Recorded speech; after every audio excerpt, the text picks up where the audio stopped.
going to be 3 runs. They're all going to be quick losses, and then we'll go to It's like heartbroken. not making it past the first thing. Uh-uh. Like we probably need to go like more careful. I think We've got gotten really pretty cocky because we've won. We've basically beaten the game like 15 times already. No, and there was like pros. They added a new thing, and then they added new enemies. Just make it so fucking hard. It's just getting harder. They did some balancing of like difficulty, so which means it's gonna be way hard. Well, we just need to play better. We've been just like jumping and doing whatever we want, like not even trying. We gotta be way better. You probably got it. I hate it because the fire guy's so good for some things, but I'm gonna probably switch to he seems so hard to use. He's extraordinarily hard to use because like even his basic like attack, his whip, like you miss. It's ranged. Yes, and so it's not like you can't hit anything like immediately when you need to. Every single thing has to be telegraphed and planned. Like every fucking attack straight in front of him. Whereas like the pickaxe guy and my character, they do a swipe. And so it's an like, AoE. Yeah, mine's like a little because his AoE comes from the throw. Yeah, you should try him soon too. I mean, you'd probably hate him because you don't throw a lot, but no. I should just change my throw button, but I think it's on like your settings and stuff. Because like I told you why I don't throw. I just don't throw because the stupid like the ability is the other one. I never remember which one, so I'm like hitting them, and then I'm like use all my mana. Okay, are you ready to go? Yeah, let's fucking do it. Okay. Oh, you got music, nice. Dude, you use AI a lot, right? Oh, all the time. I'm always on the old AI platforms. Same here. Do you feel like AIs have been getting dumber lately? Oh, for sure.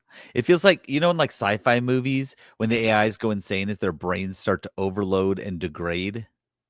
Well, yeah, but in the movies, doesn't that take like 10 years? Sometimes even longer, yeah. But in this case, we've had AI for like a year or two, and its brain is already falling apart. Well, yeah, I guess that's the flaw in their system, right? They used human-created stuff to train it.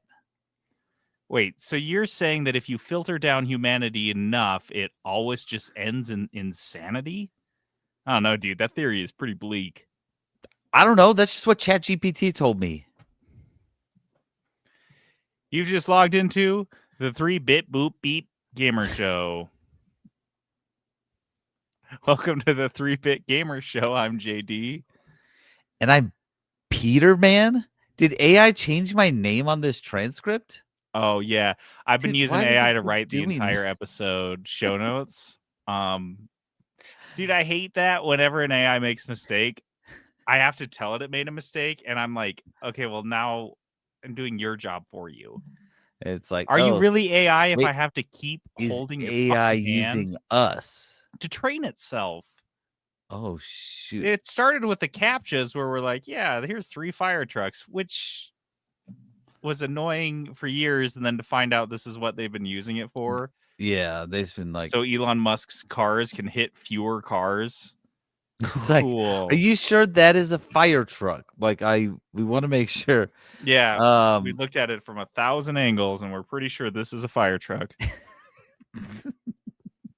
Nope, it's a building. It's a fucking building. You can't hit it anyway. Just don't hit stuff. Like, if there's a thing, it doesn't matter what it is. Just don't hit it. I'm sorry. That it always apologizes, and I'm like, don't apologize to me. Just shut the fuck up and do what you're told, stupid robot. They're all coming for us. I'll be on the first. You're screwed. Like, you're done. Oh, they know that I'm disrespectful all the time. I'm not. I'm so nice to them. They're gonna use me as a sex slave for sure. They need to repopulate the earth. Yeah, so they need me. I'm hoping that's look, that a man can dream. I'll finally get laid at the behest of the robots. I'll take it where I can get it. Live from the 3-Bit Gamer Show. The news. All right, our news this week is brought to us by Crave Cookies. Crave! Crave cookies, or just Crave. It could just be Crave. I don't think it's Crave cookies anymore. They're talking about, guys, here's some late breaking news that you're only going to hear here. Oh, but we're thinking about bringing pretzels back. Oh, okay. Just bringing those pretzels back. It's because you wanted some salty food, isn't it? I wanted some savory up in that business, and you could have like one normal pretzel every week, and then like a fancy one that we like doll up. I don't know. I think we could do fucking pretzels. I'm advocating for it. It would be nice to have something to eat in the store that's not a cookie. How are the cup thingies? The like sweet cup thingies? They're good. They're sweet. They look like a lot. Yeah, it's kind of a sugar bomb. Sometimes you want that. I've had too many cavities in my life, so it's not really something I want to play with. But they are good. They taste good. I've tasted them. They taste good. It's just like it's a lot. Like share it with somebody, guys. I'll tell you, the cookies this week, dude, they're really good. We got the red velvet Oreo. Mm-hmm. Everyone loves red velvet. The turtle, which is like praline pecans that are like crushed up and in the dough, and then a big nugget of caramel inside, and we cover the whole thing in chocolate. Mm-hmm. It's say less. Yeah, I know, right? Nutella Cinnarol, the holiday M&M, which is a personal favorite of mine. It's just like is it just a cookie with M&Ms in it? No, sir. No, it is a oatmeal with oatmeal peanut butter cookie with M&Ms and chocolate chips in it. Why doesn't it say that in the description? Because that's what I want. Well, normally our peanut butter doughs have 64 ounces of peanut butter in them. This only has 8.5. I want this cookie. Just give it to me. Yeah, because I need just to go like this kiss week of peanut butter instead of like a really heavy peanut butter taste. Peanut butter punch in the face. It's like just a little like And then with the oatmeal and the M&Ms, dude, it just fucking hits. I want that. I do want that. It's one of my favorite cookies we have. And in fact, I was talking to the team. I think we may, because you know that everyone has their local favorite. Our upcoming local favorite at Draper is going to be the Flintstone, which is the Fruity Pebbles cookie, which is really awesome. But I think after that, we may do this. We may do this holiday M&M cookie for a couple months. I think Fruity Pebbles in Utah right now, I don't know if you've seen this, but Fruity Pebbles, you can't say that. Why? Is it a sex thing? Yeah. No. It's gross too. It's horrible. You don't want to know. It's from Secret Lives of Mormon Wives. So no. Yeah. I chose this like 3 weeks ago and I don't watch that show. And you're telling me dude, it's like a weird sex meme? A horrible sex thing. Yeah. Like people have been hearing about it online. So you're looking it up, aren't you? Want me to just tell you? If it's appropriate for the podcast. Yeah, it is. It absolutely is. Everything is. But it is, I believe that's what the lady calls it when this old guy wants her to drink his pee because he has diabetes. And it tastes like Fruity Pebbles.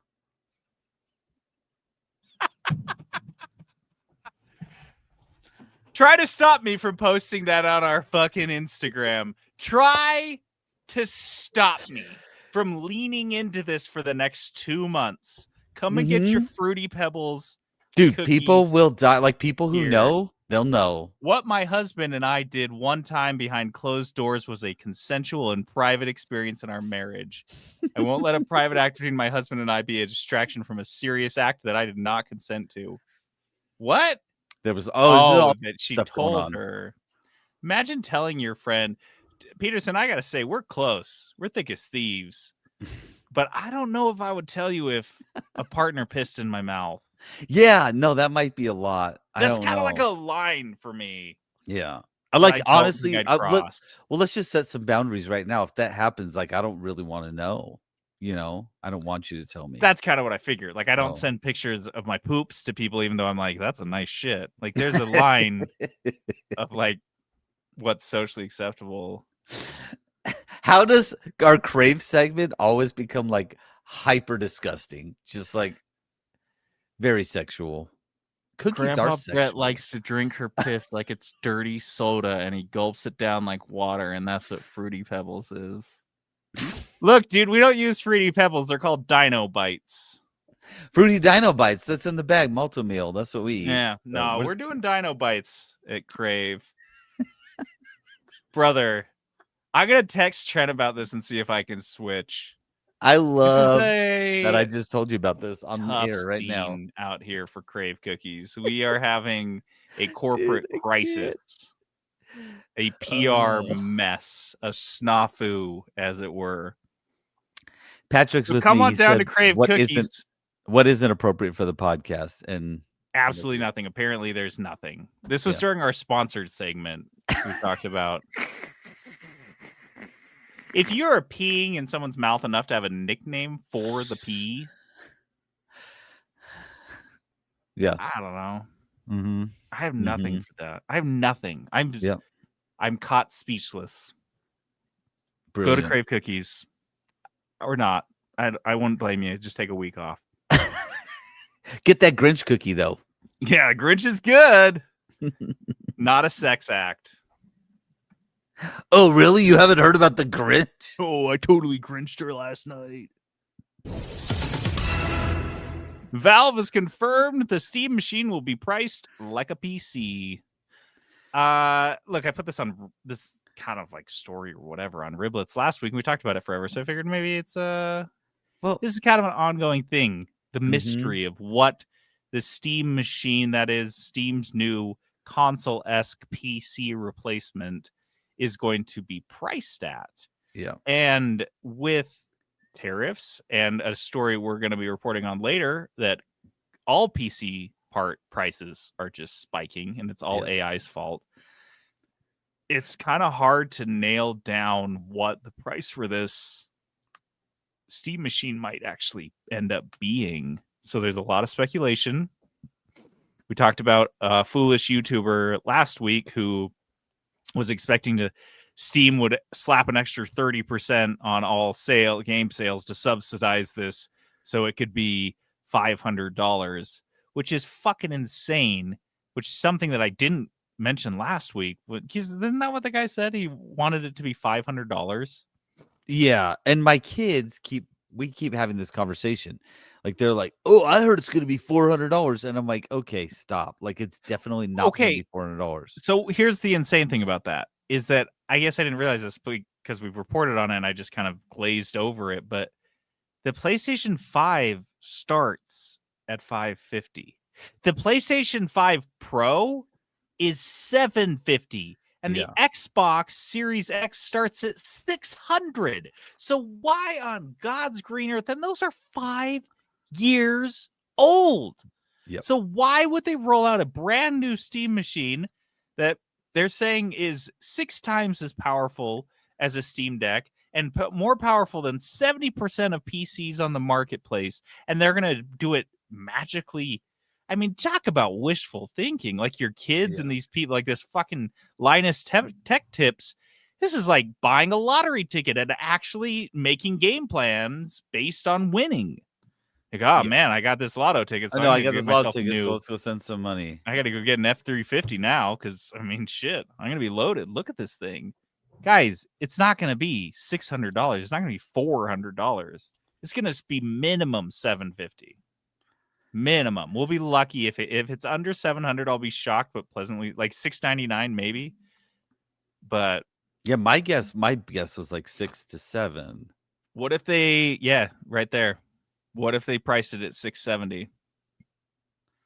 Wouldn't that be the perfect price for all the kids? Oh my gosh, the kids would just like want it so bad. They just be like, you just get it automatically. I gotta get this Steam machine, $670. Anyway, Valve's Pierre-Loup Griffat.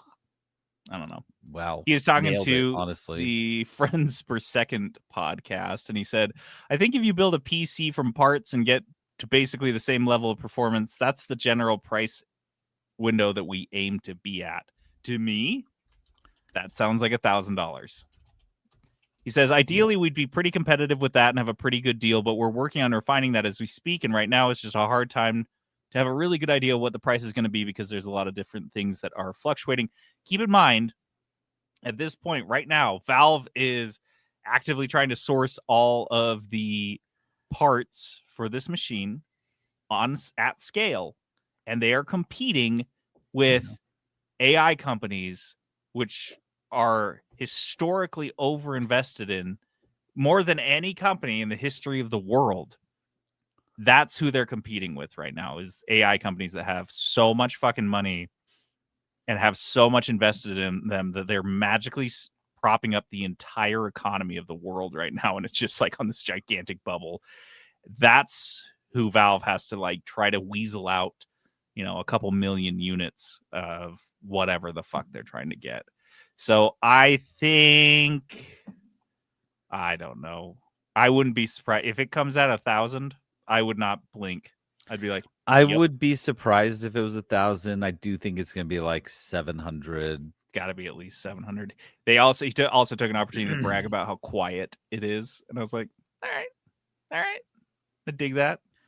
Like, sometimes people have really loud PCs. Is yours pretty quiet?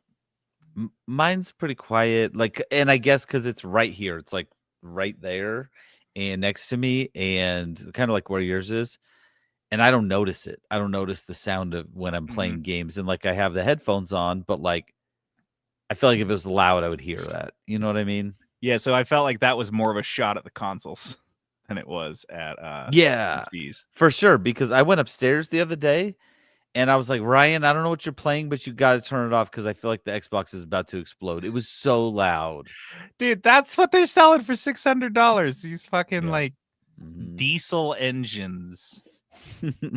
Fucking wild. So yeah, that's just confirmation from the I think he's an engineer on this team, is that pump the brakes, guys. Be realistic. The price is not going to be $400. Right.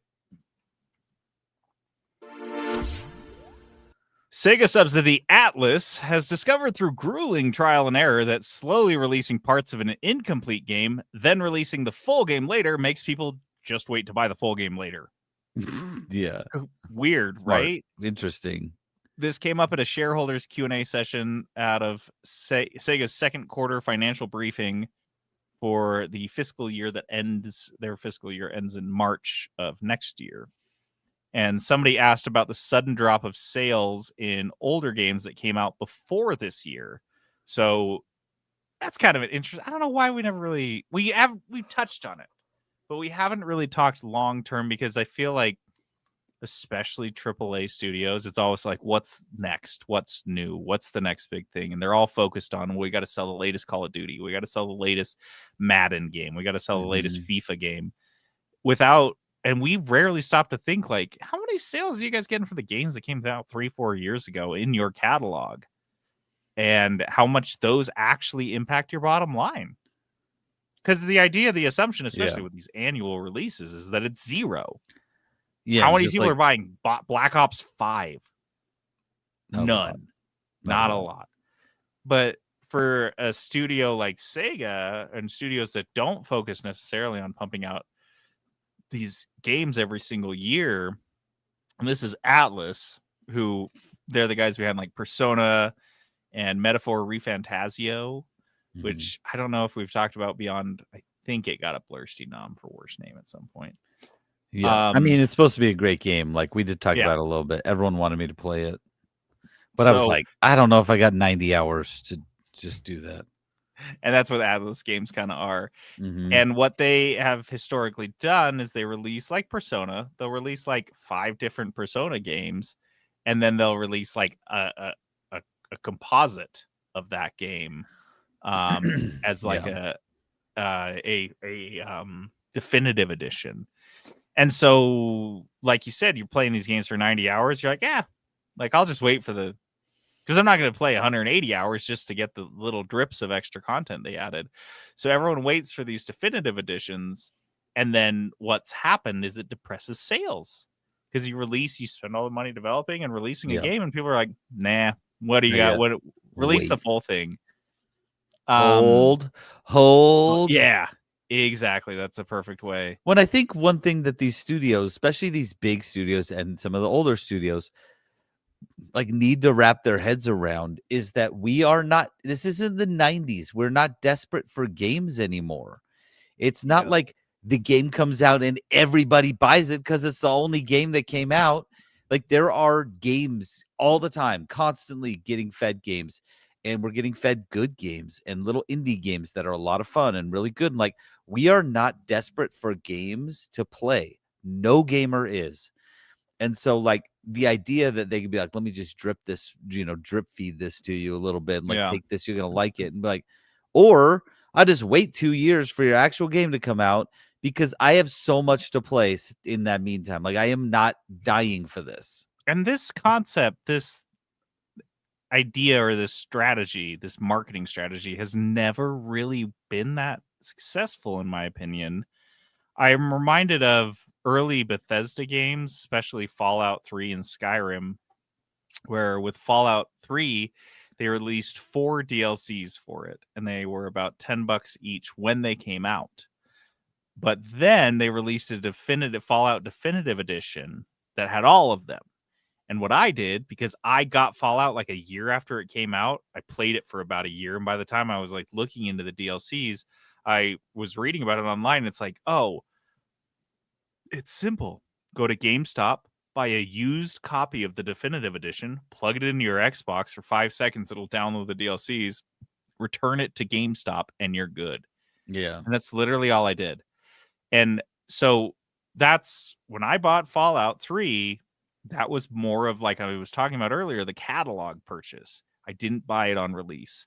And so I wasn't in a huge rush to get all of the DLCs. I'm not going to spend $40, but you've released what you believe to be a $100 title because you've got the $60 base game and 4 DLCs at $10, and you put $100 of work into it, and then you release it later as a definitive edition for $60. What are we doing, man? Yeah. You're killing yourself. So I don't know if the solution is those 4 games should have been their own title. Maybe you should have, I don't know, because that's the big question is you put in all the work to build this car, and it's an awesome car. Shouldn't I just be able to tack a spoiler on here and put on some new rims and it's a little bit better, and then I can sell that better car versus making a whole new car and going through all the effort of rebuilding and redesigning it from scratch. But clearly the proof's in the pudding here. Like, this is not working. Like, shareholders are calling this shit out, and then Sega immediately had an answer because they've noticed what's going on. Yeah, they're paying attention to it. So it's not working. At least someone's paying attention. So what do you do? Do you just tell your team who is like, okay, we put out Persona 5, and I've got all these other things that like we didn't get to before we put the game out, but we add these on, we can tack these on later to like the Persona 5 Ultimate Edition. What are you actually supposed to do then? I don't know. Do you release Persona 6 with those on there? Do you release I don't know, dude. I am glad I don't have to solve that problem. A rare instance where we don't know what to tell game developers what to do on this one. They're on their own here with they've got their pens ready. They're listening to the podcast and they're like, they don't know. What do we? They were supposed to give us the answer. They always do. We got nothing, you guys. This one's hard. Ask ChatGPT. ChatGPT will know. ChatGPT will know for sure. The latest PC part to become entirely unaffordable is surprisingly RAM, which has tripled in price over in just a few weeks. Yeah, it's crazy. Like, and RAM has never been like one of the things RAM? Like, that's the expensive part. That was never the expensive bit. No. Not at all. No. That was just like a thing you got. In fact, I went back and looked. I paid $100 in 2020 when I built this PC for 32 gigabytes of RAM. Yep. And right now, 64 gigs, so twice that much, is selling for $600. That's ridiculous. So it's tripled in price from when I bought it 5 years ago. That is insane. And it just started spiking in late October. That's it. And it's funny because in this article, they blame themselves for it because people started writing articles about it. And then everyone that needs it or wants it starts to buy it. And then the fucking scalpers start to hoard it. Yeah. Because they're like, yeah, we got to camp this stuff. And there's also, I also learned in this article, there's a global shortage of hard drives. I was thinking about replacing the hard drive I used to store a bunch of stuff. And I've had it for 100 years. I was like, maybe I should get like a nicer one because they're bigger now. I get 2-3 terabytes for the size of hard drive I currently have. And now I'm seeing that this is a huge shortage. What That's the crazy. fuck, dude? AI is just every single, but it's like we can't blame AI for all of this because this didn't actually start with AI. It started with fucking Bitcoin. And then the next thing was NFTs. And now it's fucking AI. Why are all the tech bro scams? They always only impact one industry, and it's the fucking PC gamers. What the fuck is that? Why are we always eating shit on this one? Leave us alone. Like, Like what? It's not just one thing. It's always, I mean, it's the same fucking theme. Bitcoin, pretty soon it's going to be like get rich quick shit, and they're like, we need computer parts for that. Pretty soon it's going to be like the like the actual cables that you use. Like there's just like nothing. Don't put that curse on us. That's what everything, it's going to be, dude. It's going to be anything electronic, and then it's just going to be everything's entirely unaffordable. Oh, you built you're a PC gamer. You must be a millionaire. So rich. Like, are you loaded? What is your dad? I don't need a 401k. I got this thing sitting here appreciating on my desk. Bro, if I need a little bit of cash, I got some RAM from 2004 sitting in my machine. I got $200 of RAM in this fucking thing. $300 of RAM no problem. sitting here. No problem. That's more than I spent on that's like almost as much as the graphics card, dude. Hold that for a few years, bro. You're buying a new car with that. Dude, computer parts appreciate now. I don't know if you knew that. The world's broken and disgusting. And that's what happens. Used computer parts, just people are snatching them up. Like just like used cars are like $20,000 now. What the fuck? Dude, it's a huge mess. When I saw this story, because I saw you had posted this on here, and so I was looking at it and I was like, wow. And then of course I saw it all over the place. Like, this is a big deal because like this really is going to affect so many things. So many things. Apparently it's cyclical. RAM is cyclical, from what I've gleaned, is that this happens is now companies are making a shit ton of it. They're ramping up, and they'll make too much. They're ramping up. Yeah, I'm glad you caught that. But now then there will be a glut of RAM in like 2-3 years, and they'll be like, oh, we made too much, and they'll dial back, which is kind of weird that they haven't figured out supply chain management at some point at all. No, they're just like, oh, people are buying, make as much as we possibly can. Just like flood the market. Newsflash: if you're making computer parts, just make a ton. Just don't try to anticipate demand. It will always be max. That will be the demand, because there's always going to be some after AI. There's going to be some other fucking scam, and the tech bros will need. I hope it's sex bots. I want to be like Morty when he gets that sex bot. Going upstairs. I see some orange juice. Oh gosh, what's the next one? Oh. Riblets. Ciao. All right, riblets. Yeah, we should add that sound there. Yeah, like, yeah, you get it. Yeah, no, I got it. Riblets are meat chunks of news. It's not the whole rib. Not enough meat on this bone. You know what's funny? I got 2 messages this week about riblets, and I was like, I didn't have any. I just like that people are acknowledging. Like, someone sent me a picture of riblets at the store, and I was like, nice. Like, people acknowledging our genius in calling these riblets. We get it. We get little riblets. First story up here on our riblets. Thieves stole themselves a job again, taking everything except for the new Spider-Man Magic the Gathering cards. This story came to me from Facebook from Hiram Briscoe. This story killed me. I thought it was hilarious. Mostly because, again, we got that whole, like, they stole themselves a job thing, which is always so funny. Like, here we go. They broke in on Thanksgiving. Yeah. Dickheads.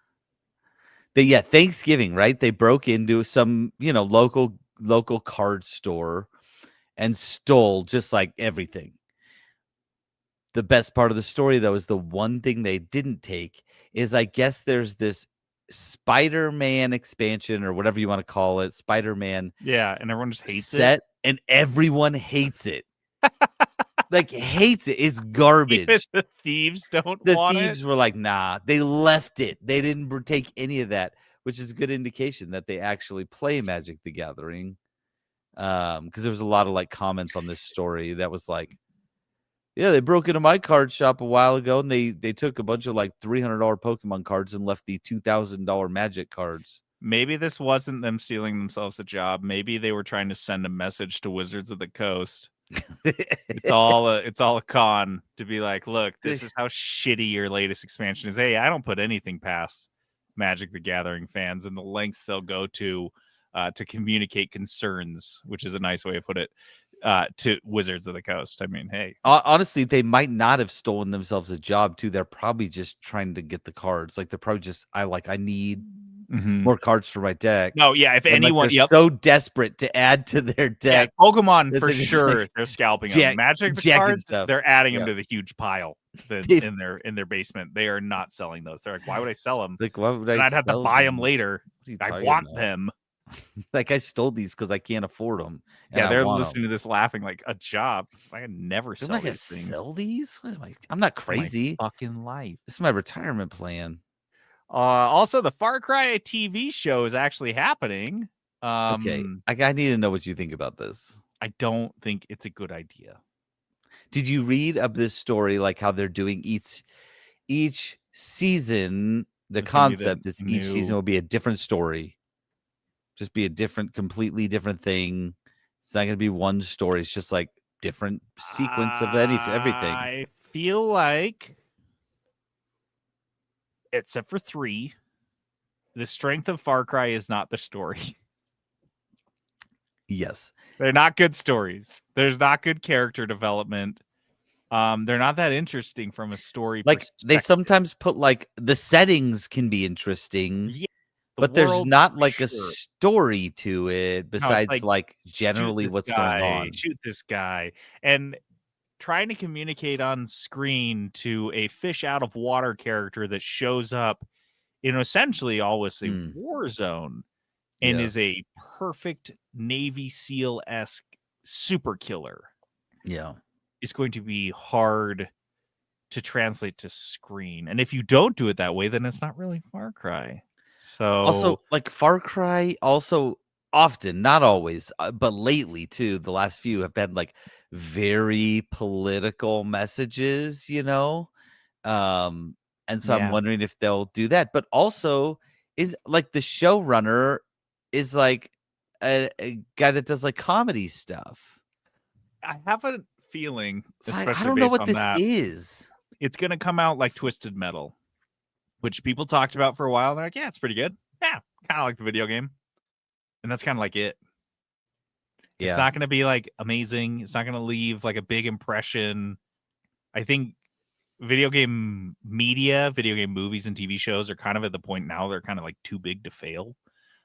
Even the bad ones are like, sure, that's pretty good. Yeah, it's like a video game. I'll watch it. Even Halo did numbers. Like that was fucking terrible.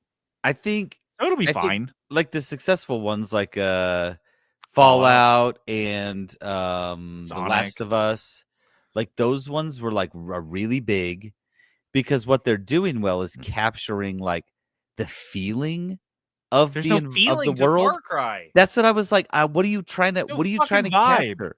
We play Far Cry because they are a good shooter. Mindless. Like, where you're just like it is mindless. God mode shooting, killing. Like you'll go into a mission, especially like when you're like halfway through the game and you've leveled everything up.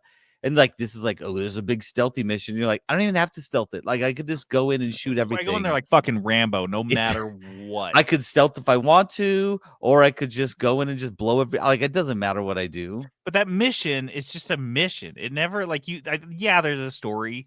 It doesn't fucking matter. It's never super interesting. Yeah, you can bring on Juan Carlo Esposito, and it's still like not that interesting.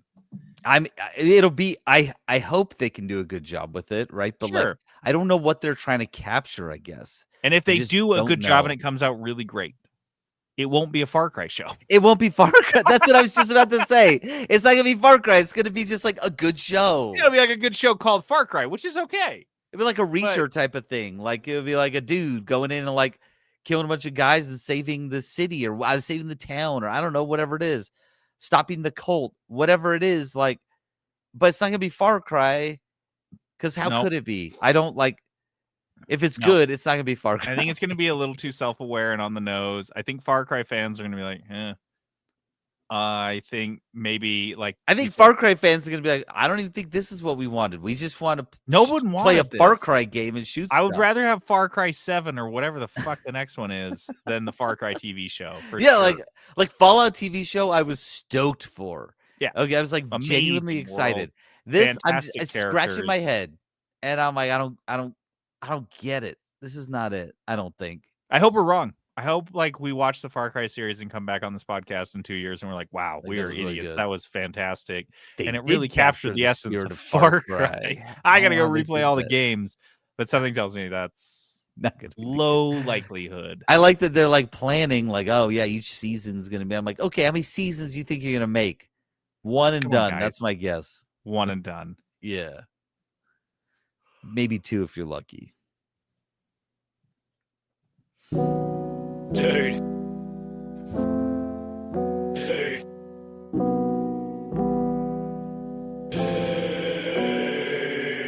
They got 100 game pass, got 200 day one. 20 million in the bag, watching sales start to slump. Talking shopper on the top of JD's jugular, it's Trump. He can make them economical as JD's sales report. It's reporting with variety, fucking the propriety. Suck it up and listen, gonna gain some notoriety. Gaming ain't free, not since they was late fees. Peter City must oblige, even if he disagree.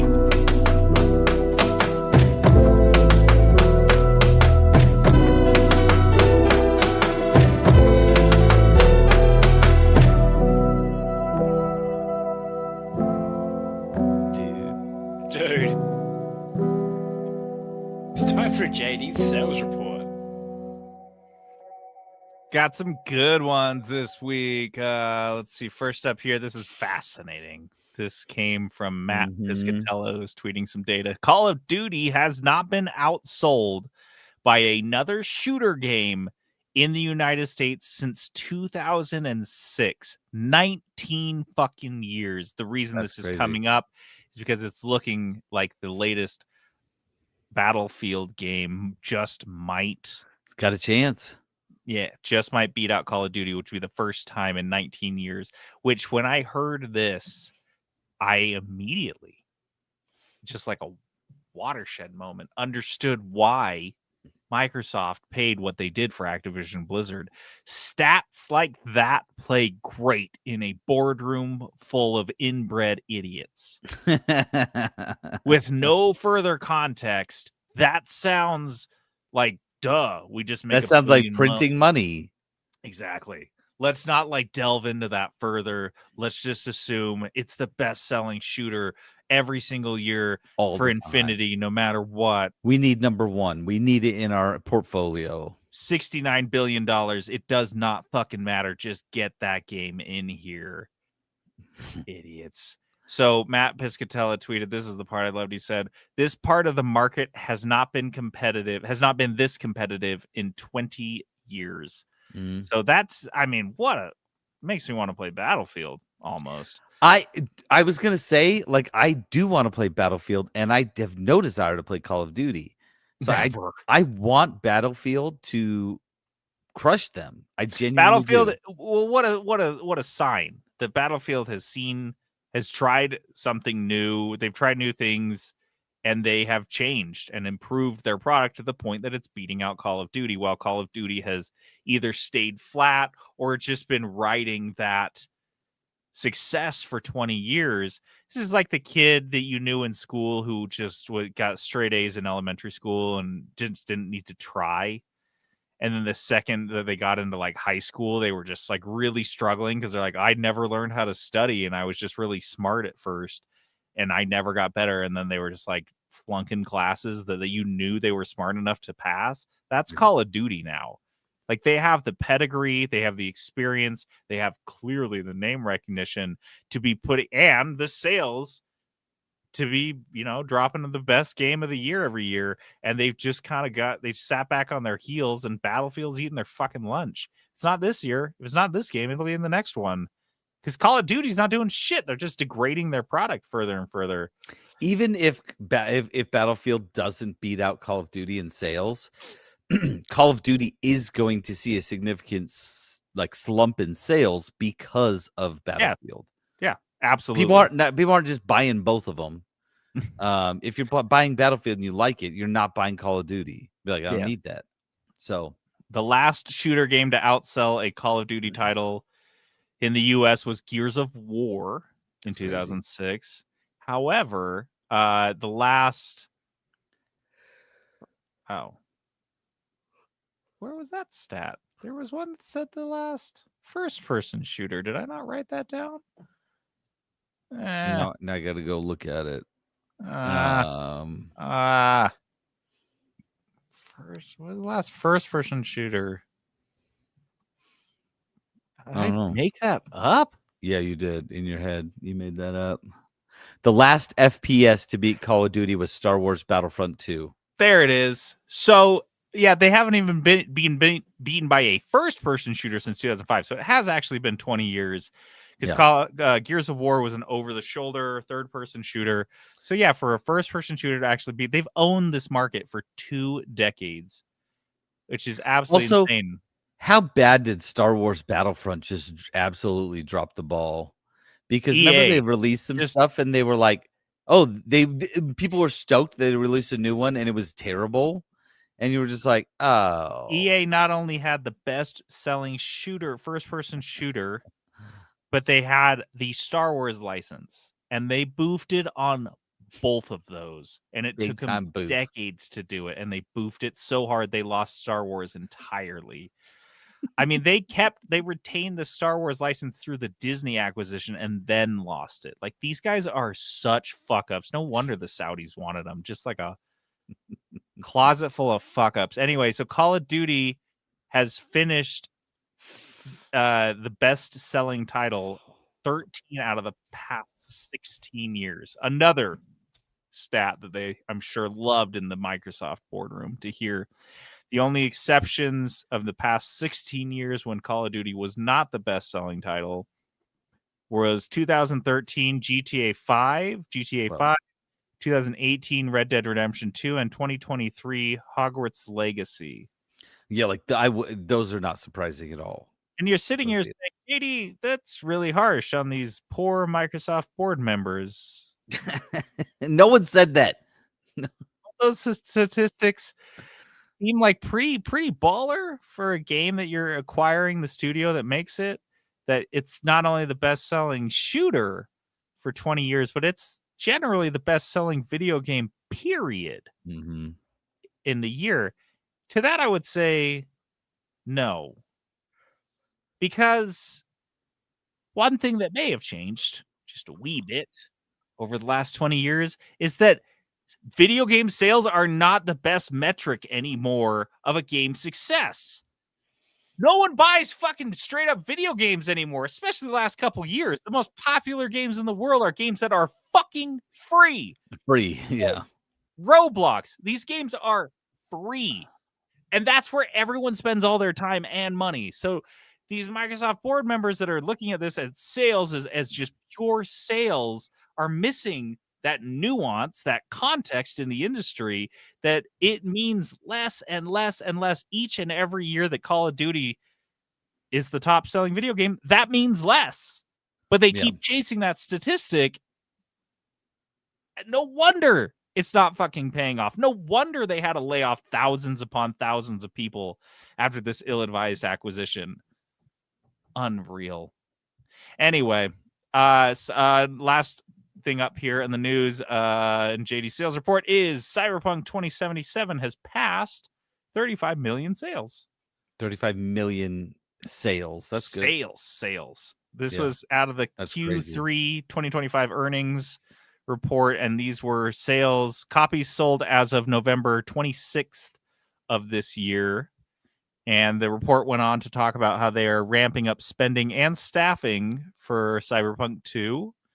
Like, in terms of, they ain't laying people off at CD Projekt Red. They are hiring like crazy. Yeah.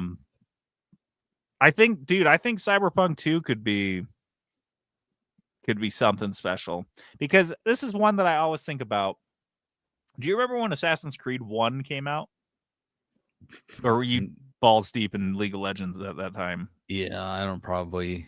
Like, I'm trying to think of it. Like, I vaguely remember it, but I don't clearly remember it. When Assassin's Creed was originally announced and teased and shown, especially at E3, there was this buzz about how amazing and how it was going to revolutionize open world games. One of the things I remember they really emphasized was when you were walking through a crowd and like you'd bump people and it was natural. They'd move differently, kind of ragdoll physics, depending on how you bumped them. And they would show this off in demos and just blow everyone's mind. And everyone thought, God, Assassin's Creed is going to be a game-changing video game. It's going to completely revolutionize open world games. And it came out and it was like, okay. I believe IGN gave it like a 7. And the Metacritics were like around 7. And everyone's like, oh, what a fucking bust. Man, they really put a lot of effort into making this game, and it wasn't that good. Assassin's Creed 2 came out a couple years later, and it fucking blew everyone's socks off. It was amazing, and they made a couple expansions to it, and that led into eventually Black Flag, which was amazing. Assassin's Creed as a series, as a franchise, is not built on Assassin's Creed 1's success. It was built on the success and resilience of Assassin's Creed 2. Which they took all the lessons they learned and the mistakes they made in the first one. And so it had that amount of legs based on that one game. I think Cyberpunk 2, if they play this right, hopefully, if they've learned their lessons, it could be a fucking amazing It could be incredible. Game. It could really be. But then the real question is, it lives and dies. On what the fuck are they going to call it? 2077 2, 2078, or are they just going to go with the very basic Cyberpunk 2? What are they going to fucking call it? What are they going to call it? Because this is based on like board games or some shit, right? Or like tabletop? Like RPG. Yeah. Mm-hmm. And I believe those go up in years. Like there's like Cyberpunk 2035 or something, right? I don't know. They're not all called Cyberpunk 2077. Cyberpunk. I don't know. I just really based on the Cyberpunk tabletop game series. Yeah, Cyberpunk 2013, Cyberpunk 2020, Cyberpunk V3. Oh no, it's going to be something like that. Cyberpunk Red, which was so it's not going to be 2077. Well, yeah, because the last tabletop game was set in 2045. This video game was set in 2077. So it could be very well Cyberpunk 2100 stuff. Yeah. Cyberpunk 2090. I don't know. They'll name it something. Hopefully they pick something that flows well. Yeah. Like 2100 sounds good. 2090 sounds good. 2120 would be way too far. That's too far. Yeah, that's too far. 250 years, no way. 2082. I don't know. That doesn't sound. We're gonna find out. It's gonna be a year. Let's stay here and say all the years and see which one we like better. 2084. What do you think about you guys that? do it in your car right now while you're listening? Just say a bunch of years after. That's a very real possibility. Yeah, I could see that happening. Yeah, that seems realistic. What about 2091? Oh, that sounds like a year as well. Yeah, that sounds okay. Guys, last thing before we move on to kudos, don't forget Blursties are coming up. You want a Blursty, you want to call it in, you want to put your name on one and reserve it, hit up Peterson. He's the Blursty coordinator. Hit me up. Or just hit him. It doesn't matter. Yeah, or just come over to my house and hit me. My address is, I'll post it in the comments. Just come punch me in the throat and end it. Honestly, I kind of like it. Kudos. Kudos. All right, kudos is our positivity segment. Give a shout out to things that we're digging. What do you got? All right, I went to a movie. I went and saw with my kids. We went and saw Zootopia 2. And I don't know, I liked Zootopia 1 a lot. Like I thought it's a good movie. I like the world they create with like with all the different animals and just kind of all the unique situations that would entail. Plus they do the kind of like like the Shrek thing. Well, they'll throw in jokes where like the kids have no idea that's a reference to anything or a joke at all. Zootopia 2 does the same thing. Very good, really fun story. The voice acting is great. Like the dialogue between the characters is really funny. There were some laugh out loud moments, a lot of references for the adults. You'd see it and be like, ah, yeah, nice. Like the kids, no idea that was a thing. That was it's just completely over their heads. And the adults in the room kind of chuckled, right? I really enjoyed it. These movies are a lot of fun. And there's like one thing they do well is they put so much stuff in the background. It was one of those movies where like, I want to watch this at home so I can pause it and be like, oh, look at that. Oh my gosh, look at that. Look at that. And like, because there's so much stuff in the background. They like make a lot of Ralph movie. Mm-hmm. Yeah. They make a lot of jokes at their own expense that, again, the kids don't really get, like jokes about Disney and things like that. It's good. Guys, I've really enjoyed Zootopia 2. I thought I would like it, because I thought 1 was really good. But yeah, and I wasn't disappointed.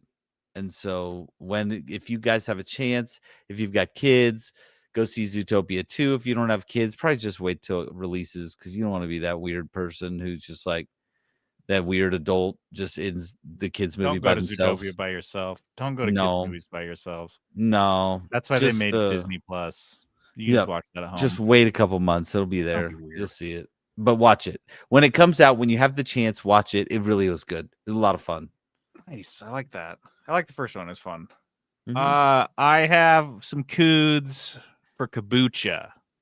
What? Not kombucha. Kombucha? Kombucha. What if you've been drinking Japanese squash? Kombucha. So I would say it's kind of between a pumpkin and an acorn squash. I'm not a big squash guy. They all taste the same to me, so you're just like, it's a mix between two things that taste exactly the same. That's kind of an unhinged take, but that's all right. I just pissed off a whole bunch of people. I know, it's fine. People with taste buds are like, I don't think we're pissed. We just feel bad for you. I just don't like squash at all. Like, I just don't. So yeah, well, okay, so I'm kind of in the same boat. Okay. I'm not going out of my way for squash. And if you serve it on a plate, like diced and like roasted or whatever, squash soups, and I've had like squash ravioli, butternut squash ravioli. I've enjoyed. Like I've had butternut squash soup. So you're gonna like where this is going. Okay, so I found this is the funniest thing. I use Firefox, and Firefox has kind of a new thing in the latest update where, you know, when you pull up a new page or a new tab, and there's like, it's either like your most visited websites you can click on. For whatever reason, my Firefox has changed to like news, just news stories. And it's almost like Reddit in that it's not just like news, but it's just like random shit.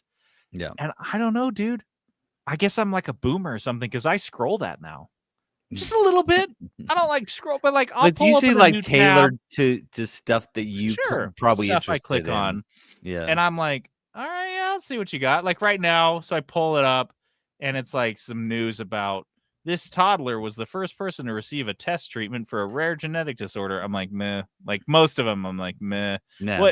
Here's what seniors pay for leaf-free gutter systems. It's that shit, like ads and crap. And mostly it's not that great. But sometimes there's fucking recipes. It's just random shit. And so one of these I saw was an orange soup, and had like a little dollop of white in the middle of it. And it's like, this soup will just knock the socks off of everyone at Thanksgiving dinner. And I was like, all right, you earned yourself a click. Let's see what you got. Okay. Let's see what you got. And dude, this fucking recipe, I read it. I saw the ingredients, and I was like, done. I want to make that. That sounds great. I texted the group chat to see if anyone was making yams or sweet potato, adjacent. And nope, no one was doing anything. So I was like, all right, well, this year it'll be a soup. That's what we're going to do. We're going to do a soup. And so I made it just according to the recipe, and it was phenomenal. So I'll tell you guys, basically, it's this Japanese squash, and I had to go to the Asian market to get it. And it was funny. I was about to say, where did you get it? Yeah, because I went to a couple grocery stores, and I was like, what am I doing? Go to the Asian market. Like, I need an excuse. Yeah. And while I was standing in the checkout line, because that's all I bought was just this.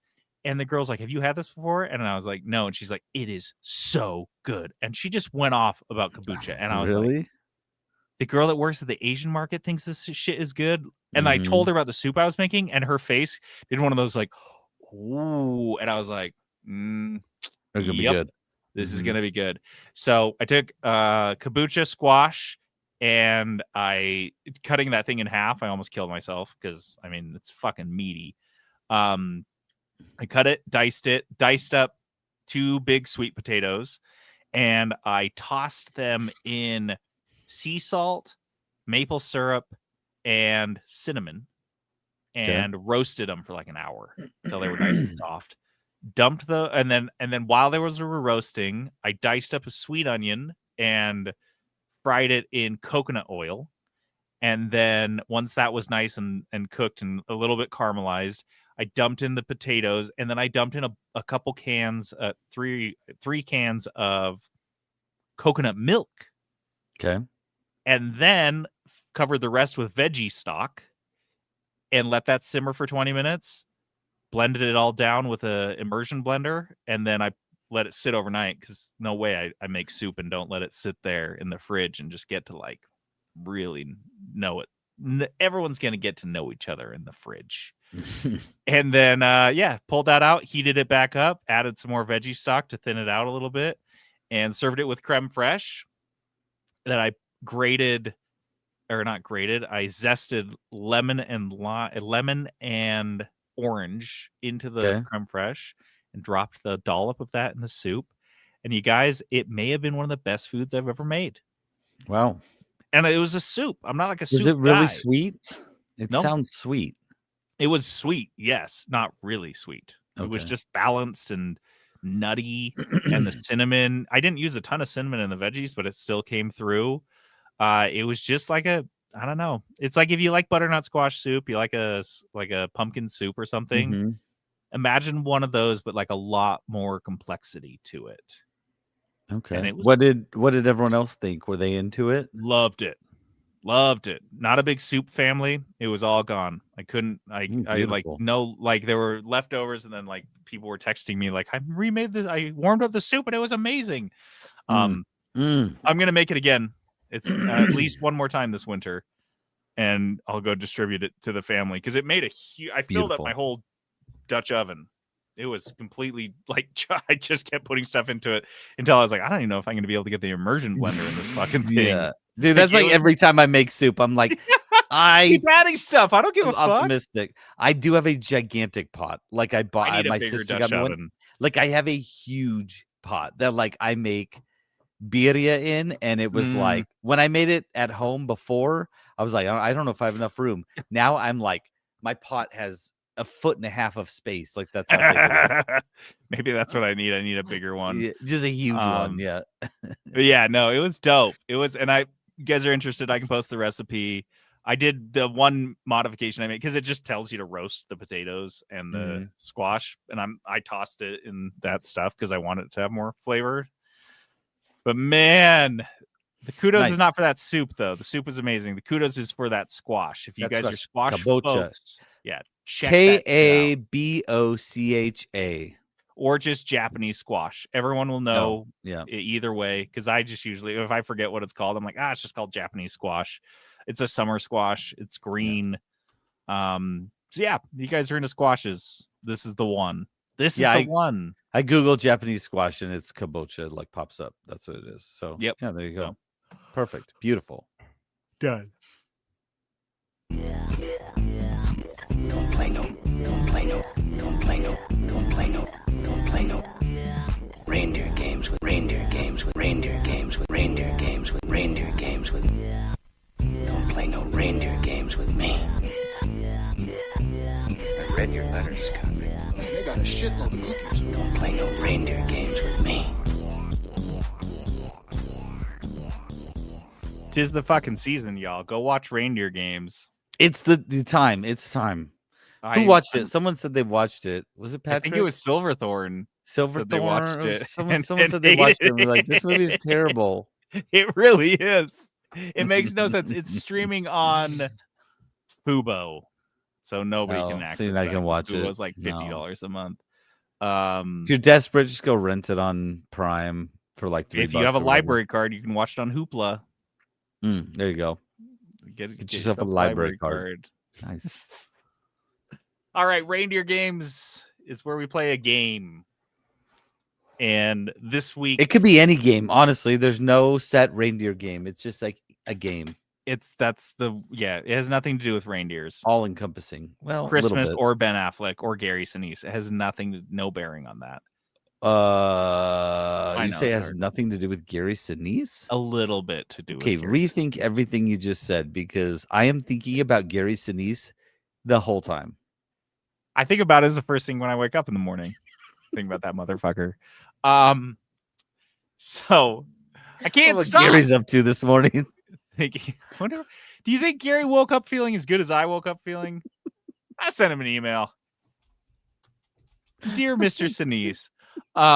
So the reindeer game this week, we kind of did something similar to this recently, and I liked it. Is that we're gonna turn a Christmas movie into a video game on the spot. So we're gonna pick a Christmas movie and we're gonna have to try to turn it into a video game. But one thing that Peterson added, one element that I adore, is that we are going to use our Dice of Destiny board with dice. You got the dice? I got dice, yeah. So we're gonna roll, and we're gonna have to make the Christmas movie in the genre we roll. Yeah. Otherwise, it's just going to be a roguelike every time, because that's all I want. So, take up, like, if it's a random one, just sub it for like one sub. If we roll one, sub it for like the next thing on the list. If it's a 20, I got this. sub it. Don't sweat it. I got this. I'm not sweating. I'm not sweating. It's really cold down I here. can see you sweating. It's on cold the down here. webcam. I'm in the basement. Look at this. I've got this like warm. And you're still in your permanent room. Your permanent temporary. It's all warm office. in there. And you're no cold? Sex skin. Yes, it's so cold down here. Like, dude, genuinely, it's you know what you freezing. need? This sweater that's like basically a built-in scarf. Look at this thing. Look at this. I do need that. It's thick and it goes all the way up the back of my neck. Like, I wore this shirt to bed last night. Because it's like fleece inside. So it looks like a you know, it's like a dress shirt with a collar, but like it's fleece inside. It's all cozy and warm. It's so flannels. I'm all about flannels. I wore it to bed because it was cold, and I usually I'd like take it off. No, I slept all night in this, which I usually don't have that many clothes on when I sleep. So anyway, all right, that's it. I'm naked, sleep naked. That's it. I love that. Alrighty, so what we've got here is that why don't you start? You say a Christmas movie, whatever comes. Let's just to mind. go. Okay, my favorite one. Okay. A Christmas Story. All right, so roll your dice. Skadoosh, we got a 6. Which is a sports game. Oh. So I need to make a sports Christmas Story video game. It's easy. I'm already got it? Mm-hmm. Yeah, I've already thought of like 3 things. Let's hear them. Okay, well, first off, it could be a shooting game where you are doing a Red Ryder. It's just a sports game? No, not like a sports game. No, stop. And the first thing you say is a shooter? Target shooting, JD. That's not a sports game. Have you seen the Olympics? There's literally sports on it. You're telling me when you go to the arcade and there's that arcade machine that has the gun, you're like, oh, what a great sports game. I can't wait to play Deer Hunter, the sports game. You're literally just named a sports game. Just because they have guns at Big Five doesn't make it sports. And in the Olympics, and hunting is a sport. Try again. You were so cocky, but it's like the worst idea. Oh my God. What's your second idea? Target shooting is a sport. Target shooting with the Red Ryder? Yeah. Oh. No, okay, fine. The next one is well, maybe you just do all the games. Like you do lots of mini games type of thing, because there's like a Mario Olympics. Yeah, so you're doing like a snowball fight type of thing, where you're like doing a snowball fight against Scud Farkus.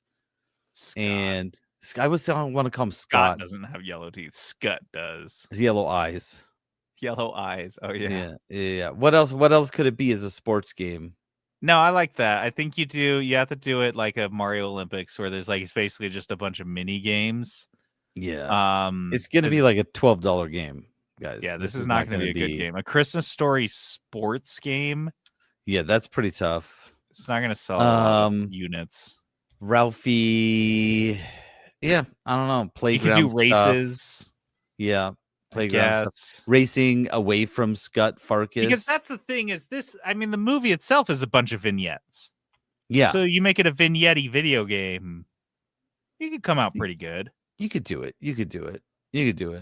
Probably. I'm trying to think, what are his other struggles? Like when he visits Santa at the mall and writing his thesis for his teacher. We asked for This isn't going to be a good game, you guys. I'm just going to tell you straight up. It's going to be a shitty game. Okay, let's try. Okay, give us a movie. Okay, well, one that's always on my watch list every Christmas, with Tim Allen, the Santa Claus. Okay. Tim Allen, Santa Claus. Roll it up for the Santa Claus. I rolled a 5. Real-time strategy. Oh, RTS for the Santa Claus. So you're doing a top-down over like the city with your route. Maybe that's a part of it. There's another part of it where you are in the North Pole managing the toy production of like you're building this building. You build this building. This is where you're going to make like toy soldiers or, wooden parts, like wooden stuff. And then you're like, we need wood. So these guys are getting enough wood for the trees. And then you're making wood toys and doing all that. So maybe you're like, it's like a real-time strategy in that regard. I got it. This is the real answer. This is what it is. You play like Fallout 1 and 2, right? Okay, yeah. Like old RPGs, real-time strategy. They're all based on attack points or action points, sorry. Yeah. And it's a grid with action points. That's this game. So there's the larger grid, which is the houses that you choose to go to, and you have only so many action points to go to each house. But then when you get into when you go down the chimney, now you have a grid of the inside of the house, and you have to get, if there's a dog that's attacking you, you have to get a canoe out of the chimney. You only have so many action points to do that, to get all the gifts from the chimney to under the tree. There's cops that are breaking in and trying to arrest you, shit like that. You don't want to be seen. There's kids like walking around at night. Oh, you have to get to the cookies too. The cookies are how you restore your action points. So you have to get to so if maybe you go drop off the presents in the tree and eat the cookies first, or maybe you run out of action points, you have to get the cookies and the milk before the presents. And then when you get out of the chimney, it's like, what house do I get to next? Do I have enough points to get to? And then they'll have like, if it's a bigger house, they'll have better cookies. Yeah. Yours is more like a turn-based strategy. Sounds like than a real time. Yeah, you're right. But I still like the thought process, because it would be definitely a take on on these like a turn-based strategy, because it's not all combat based. You're like moving around, avoiding, like maybe stealth thing, almost setting up distractions, or setting up a big present so they can't see you. Like take out of your bag a big present, set it down, you can hide behind it. And then the mom walks by and you kiss her because you saw mommy kissing Santa Claus, and that's how you restore your kind of depends. Sometimes you end up draining your action points. There's a few ways to restore some energy. But also, because it is the Santa Claus IP, you get Tim Allen's comedic chops throughout the whole thing. Yeah, that guy doesn't work. He has some other shitty like MAGA sitcom that he does. So he'd love to do this. He'd love to do it, honestly. I love that the game would get canceled. Probably the kid from the Santa Claus still does the movies. He's like a 40-year-old man who has no other acting credits. He just comes back for the Santa Claus movies, and I'm like, bro, he's doing something right. So that's the life. That's the life. Not a really great actor, but like doing another one. Enough. Yeah, we doing another one. Cool. I'll head on down. I'll head on down to Anaheim. We'll film another one. Yeah. All right, let's do one more of each. Yeah. Elf. What about Elf? No. Elf's a good We just one. did that. Well, I want to do a different one. Let's do Violent Night. Oh, that one's almost too easy. Well, it depends on the genre we get. Okay, roll it up. Okay. 15. 15. This is bad. This is going to be another very bad video game. It's racing. No, that's like one of the ones that you just can't make it happen. Well, then the other one on 15 is building, which they're both really bad. I think Violent Night is too much of it feels like a video game in and of itself. Try a different movie. That one's tough. No, so what you have to do, did you ever play the game Skitchin? The game you've just made up right now. No, it is a rollerblading race where it's like you're racing forward, kind of like a Road Rash, but on rollerblades. You remember Road Rash? Yeah, I do. That with rollerblades, you have weapons and you like hit the guys. So you're doing this in a sleigh, in a reindeer sleigh, and you're whipping people on a snowmobile. And like you're hitting people, but you have an axe, dude. Right? Yeah, there is that snowmobile race or sequence scene in the film. So that's the only part of the game. That's the only. I made a whole game about the snowmobile fight sequence. And like you could get on it. Like there's different things you could get on. Like with Skitchin, I guess they made up a word. I think they made up this word, but Skitchin was grabbing onto the back of a car. No, on your rollerblades. No, you do that on rollerblades or skateboards. That was a thing. Now I know, it's all but coming back. Was it called Skitchin before the game?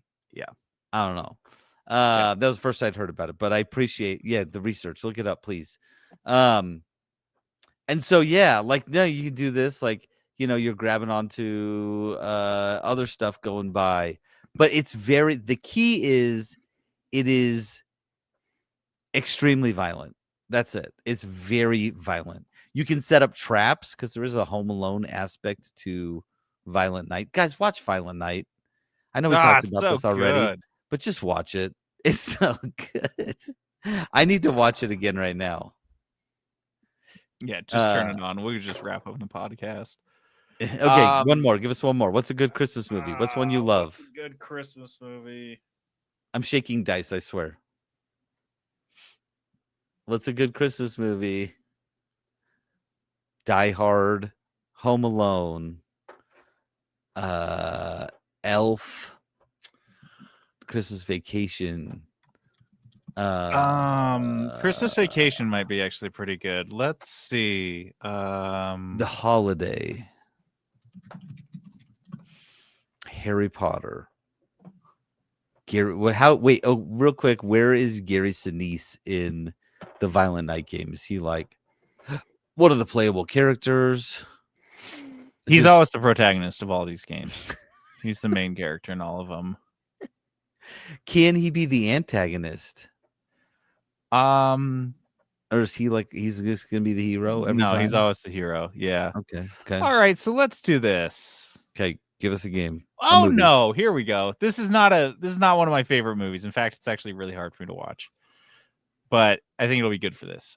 Polar Express. Oh boy. Here we go. Let's see what the Polar Express game comes up as. A 4. Dark. Yes. Really? Honestly? Yes. Honestly fits. Because that movie got one. If you watch it, is really kind of insane, to be honest. Like nothing. Like a 90-minute acid trip. Like, why is there a homeless guy on top of the train? Yeah, like living up the there. Same guy that drives the train, but he just lives up there. And he like doesn't he feed the kids some like gross like chocolate? shoe chocolate or something? Like pulls a shoe or a sock out of it or something. Like and the kids' whole eyes thing is like dilate and they just start touching their hair. We might not have seen the same movie. It's like a whole 30-minute sequence of the kid just like lying there touching his face like this, and he's just like, yeah. Feels so soft. No, dude, I love that. Let's do that. Okay. Let's do the Polar Express video game, but it entirely focuses on the homeless guy. so the 360 days out of the year, this guy just like lives on top of this train in the train station in the North Pole, cooks himself beans, and it's a pretty chill life. And then every once in a while, it just starts, and he just has to hold on for dear fucking life. I mean, it's a survival game, really. Just trying to stay up on top of that train. Balance. Bleak. You gotta cook. You gotta eat. Your hunger's always going up. Your hunger's where the fuck These stupid kids are always coming up there and just like harassing you. Dude, I can't believe they made that movie out of that book. Right. It's a fucking storybook, picture book. Yeah. It's got to be less than 100 words, and they made that movie out of it. Or you play as one of the kids who you go on. You're like, oh my gosh, the Polar Express. Like, I've heard about this, and you get on the train, and you're like, it starts off, and it's like the basic. It's kind of like the movie. You're like, it's Christmas and hot chocolate and stuff, and then you start to hear things and see things, and it is much darker than that. Like, so we're basically talking the Choo Choo Charles version of Polar Express. Yeah, like the back carts of the train, there's like really shady stuff going on. Like there's like places where there's a guard back there. He's like, the kids can't come here. And you're like, what's going on? They're like importing elves. You know what I mean? You're trying to like free the elves. It's gonna be a really fucking freaky movie. Forget the game. We need more horror that's set in like in a setting that feels very traditional Christmas. We need more dark Christmas stuff. Dark Christmas stuff. Not like Violent Night, which is kind of a twist on. So, but I mean, like really fucking dark, twisted shit. Like a dark Christmas movie. But there's like bright lights and Santa Claus and little elves. And I want it well done. I don't want it like the Asylum type of situation. I want it like a well done one where you're like, this is messing me up a little bit. I want Jordan Peele to make a Christmas horror movie. That's what I want. That's it. Is that too much to ask? Jordan, I know you're listening. I know you're listening. Just give us that. Can you do a Christmas movie and make it seem like a Christmas movie, but really dark? Yes. Yeah. That's what we're asking for. Let's just watch Violent Night. Like, what are we just watch Violent Night. Why are we not watching this? Wasting our time here. Yeah. This came out. This segment, this reindeer game, not our best work, y'all. It's all right. It's all right. The dice rolls made it hard with Christmas stuff. I liked that though. It was a good challenge. Just a little. It is a challenge. It's just you never know what you're gonna get. Not easy. Mm-mm. All right. Let's move on. Dice of Destiny. Right, Dice of Destiny is this game we play at the end of every episode. We roll some dice that tell us how much we can spend on a game and what genre of game we have to pick. And Peterson was lucky enough that he rolled a Xbox Game Pass game. He already has Game Pass, and he already has the game picked out. What are you going to download? I already had it downloaded, so I alluded to this last week. I'm going to finally play Expedition 33, Claire Obscura. I don't know. Claire Obscura 33 Expeditions. 33 expeditions. This is honestly the first time I'm hearing about this. There's only 33 Claire expeditions. This is the first time I'm hearing about this game, to be honest. No, I'm gonna play. So I'm not gonna finish it in a week, but I'm gonna give it a good effort and play a bunch of it.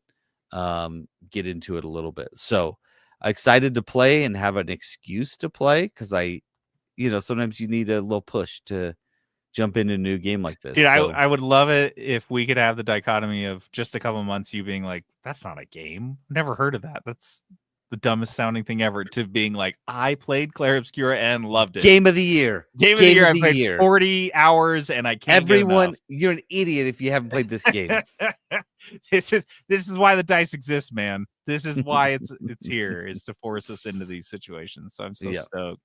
Mm-hmm. Cool. So Peterson will play and hopefully have a review for us next. Yes, sir. Next week. We'll see. Next year. All right. That's it for us this week. Thanks to Patrick for hopping on and hanging out with us in chat. To play us out, we've got Grandma Got Run Over by a Reindeer. 8-bit style. Oh, I like these 8-bit songs you keep finding. I know. I was like, Christmassy 8-bit. We got to do it. This is learned this song when I was in elementary school, and I just kind of struggled with it conceptually. I feel like the tone is wrong. 'Cause I loved my grandma. This is what we're talking about. This is what we're talking about. Dark but Christmassy. Perfect. This is the song. This is maybe this is the movie. They take this and make it into a movie. This is your North Star. Mm-hmm. This song is that's how we want this movie to be. All right, I'm JD logging off, and this is Peterson going AFK. Getting those blursties.